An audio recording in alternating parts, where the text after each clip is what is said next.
utilizar distintos tipos de colores, pero para algunas drogas, en esta zona es donde se logra profundidad de penetración.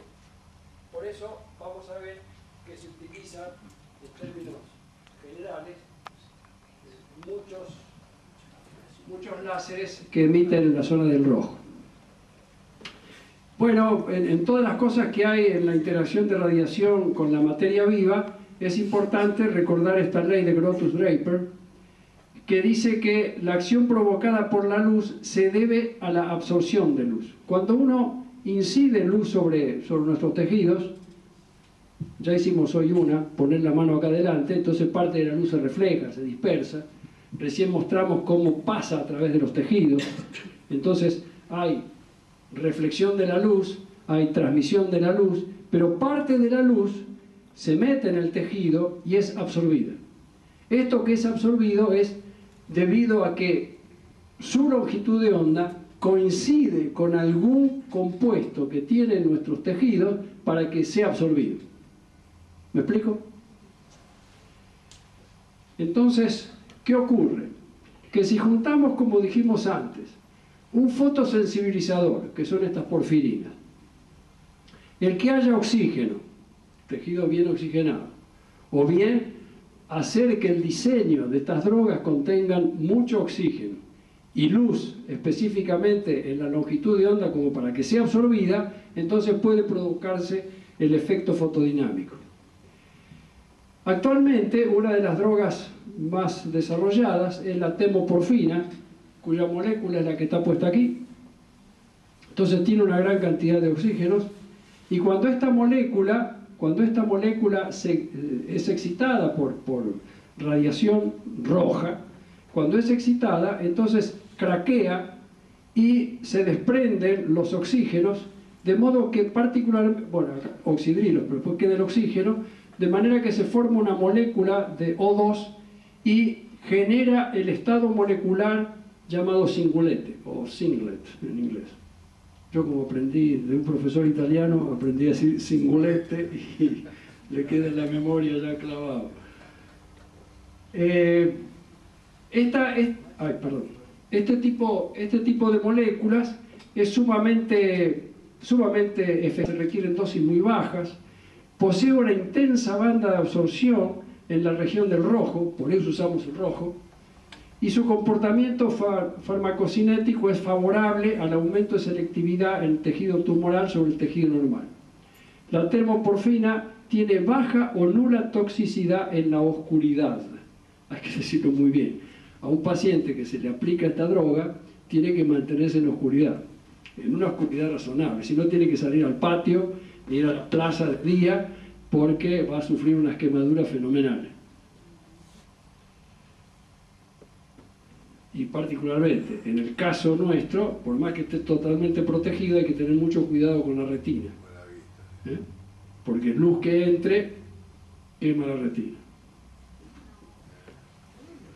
Bueno, esta droga, la temoporfina, tiene una banda muy intensa de absorción en el azul, otras más pequeñas en el verde y una en el rojo, en 652 nanómetros. Recuerden que dijimos que era 633, es muy cercano. Bueno, no se usa el azul. ¿Por qué? Porque a menos que la afección sea sumamente superficial, en la piel o en una mucosa, estoy hablando de una afección de tipo tumoral, entonces la penetración en el azul es mínima. Pero si hay que penetrar en el tejido, entonces conviene utilizar esta banda de absorción en el rojo. ¿Me explico? ¿Qué se hace? A una persona se le aplica en forma intravenosa la droga, se deja pasar unas 96 horas, 72, 96 horas, y entonces la droga, como es una porfirina, la eliminamos de las partes sanas, pero queda retenida en las partes tumorales. Entonces, en esas condiciones, en el lugar donde está el tumor, se le aplica la radiación láser de 652 nanómetros y ese tumor es totalmente necrosado. Porque el oxígeno, por un lado, destruye íntegramente todo hasta cromosomas, hasta el ADN, y además lo que resta de esa molécula son radicales libres que van totalmente a la materia viva, de manera que destruye íntegramente todo. La fotosensibilidad es del orden de unos 30 días, entonces por 30 días este paciente tiene que mantenerse con un régimen de cierta oscuridad, pero se imagina que si resuelve el problema con una cosa relativamente tan simple, es muy beneficioso. Las aplicaciones de radiaciones deben hacerse de manera que en un área, por ejemplo acá está puesto una demostración nada más, un área de 10 centímetros cuadrados con un láser que emite 1 vatio en esta longitud de onda. Este láser es de 30 milivatios. Se requiere 1 vatio, 300 veces más. Entonces es necesario utilizar un láser especial que emite esa potencia, abarcando un área de 10 centímetros cuadrados y con un tiempo de exposición de 200 segundos se logra una irradiancia de 20 joules por centímetro cuadrado, que es lo necesario para que la radiación ingrese al tejido tumoral, obviamente dejando unos 5 milímetros a cada lado de donde está desarrollada la parte tumoral, de modo que la distribución sea más o menos uniforme. ¿Por qué tenemos que entrar en forma perpendicular y no así? Porque cuando entramos en forma perpendicular, como vimos antes, prácticamente, disculpen, prácticamente lo que ocurre es que la reflexión es mínima y prácticamente todo penetra el tejido. En cambio, si entramos en ángulos distintos, que los 90 grados, hay mayor contribución en la reflexión y por lo tanto la distribución de iluminación sobre el área tumoral disminuye de esta manera, de manera que va a ser efectivo el tratamiento acá, pero no tanto del otro lado. ¿Me explico?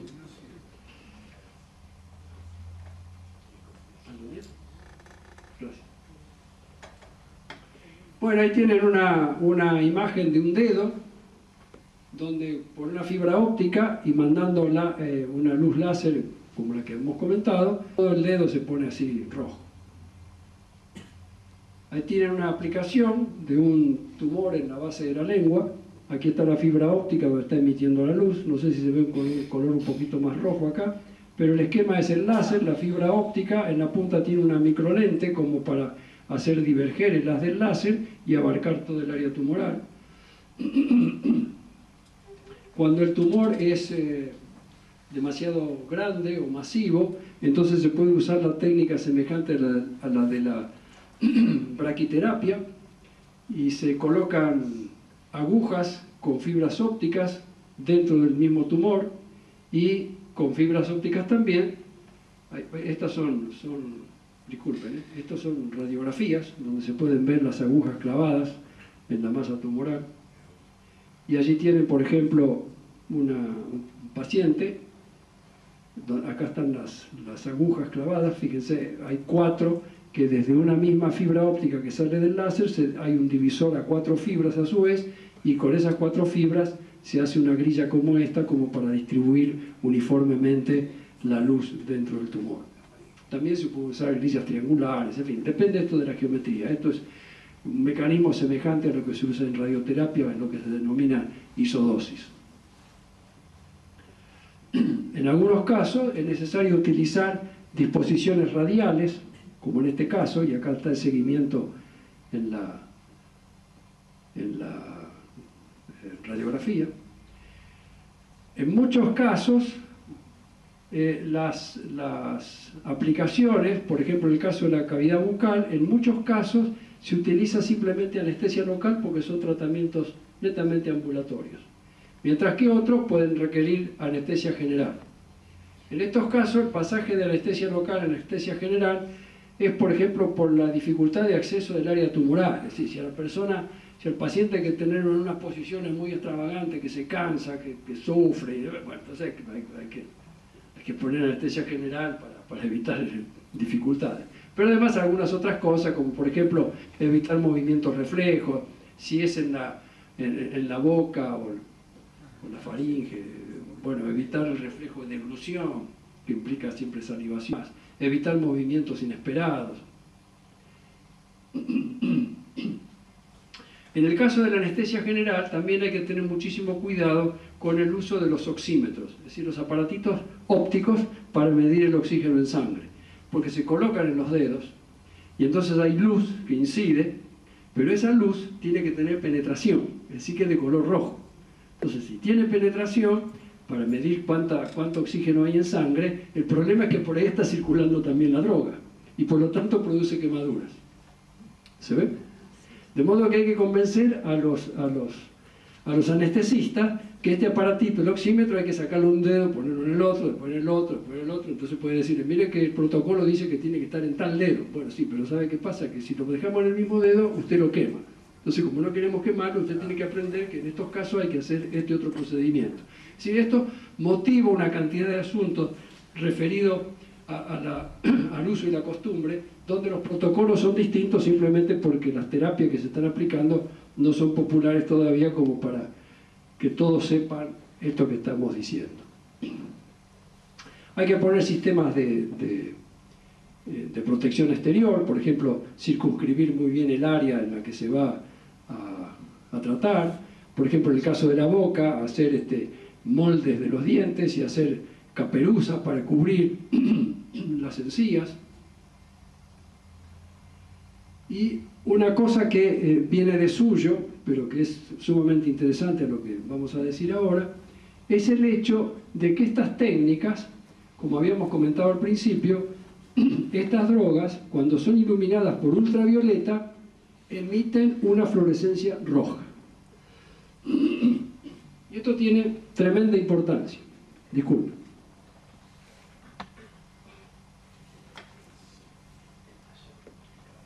Por ejemplo, tienen aquí a su izquierda la fotografía de esta oreja, donde toda esta parte de acá está mucho más rojiza, y un diagnóstico ocular, y también por biopsia, puede determinar que aquí hay un tumor desarrollándose. Si se le aplica la droga, entonces, al hacer la fluorescencia, se puede ver que la parte tumoral, que se ve casi así, está bien desarrollada. Pero también hay partes por acá. Si para saber hasta dónde llega se hace una biopsia en este punto y una biopsia en ese punto, se detecta que esa parte es sana. Por lo tanto, un cirujano lo que haría es cortar ahí. ¿Está claro? Y el tumor sigue desarrollándose.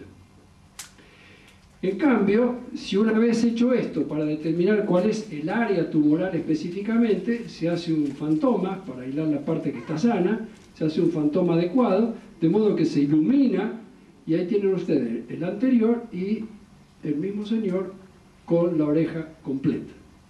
En caso de haber tenido aquí por la cirugía, quedaba así. Este obviamente es otra persona, ¿no? Pero entonces empieza cortándose un pedazo, después el tumor sigue creciendo, se corta otro pedazo y no puede usar anteojos, por ejemplo.